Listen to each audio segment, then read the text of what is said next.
আসসালামু আলাইকুম, সবাই কেমন আছেন? আলহামদুলিল্লাহ আমি ভালো আছি। নিয়ে আসলাম একটা ছোট্ট ভিডিও, পটলের তরকারি। তো সবার আগে সবাইকে বলবো যে যারা লাইক কমেন্ট করেন তাদের অনেক ধন্যবাদ, যারা সাবস্ক্রাইব করছেন তাদের অনেক ধন্যবাদ।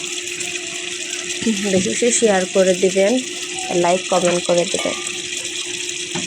তো প্রথমে পেঁয়াজ, কাঁচামরিচ, তেল, হলুদ, মরিচ দিয়ে সব মশলা দিয়ে আমি মাছটা কষায় নিছি। আজকে খুব ঝটপট করে রান্নাটা দেখাই দেব, অল্প সময় করে।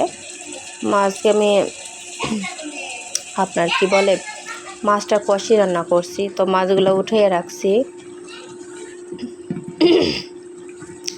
তো উঠিয়ে রাখার পরে আপনার আমি পটল আর আলু দিয়ে দিচ্ছি, দিয়ে রান্না করব। রুই মাছে কষিয়ে রান্না করলাম, দেখাইলাম না বেশি কিছু। তো কষানো হয়ে গেছে, তো মাছ দিয়ে দিয়েছি। দেওয়ার পর এখন একটু জাল হলে লবণ টবণ দেখে আমি নামাই ফেলবো।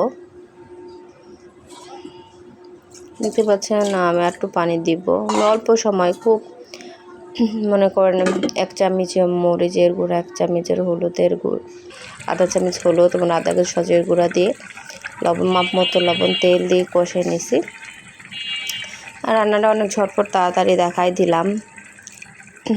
আর কি করবো, এখানে আছে 2টি পেঁয়াজ, মাপ মতো 4-5টা কাঁচামরিচ, আর রসুন আছে একটা আস্ত রসুন, আমি একদম ভেজে নেব। আর আগে থেকে আমি ধুয়ে রেখেছি, ধুয়ে সিদ্ধ করে রেখেছি হলো আপনার লাল শাক। সাথে আমি আমার জন্য এক্সট্রা করে 3টা শুকনা মরিচ ভেজে নিয়েছি। যদি ঝাল কম মনে হয় সেটা আমি খাবো আর কি, এভাবে বেশি দিব না।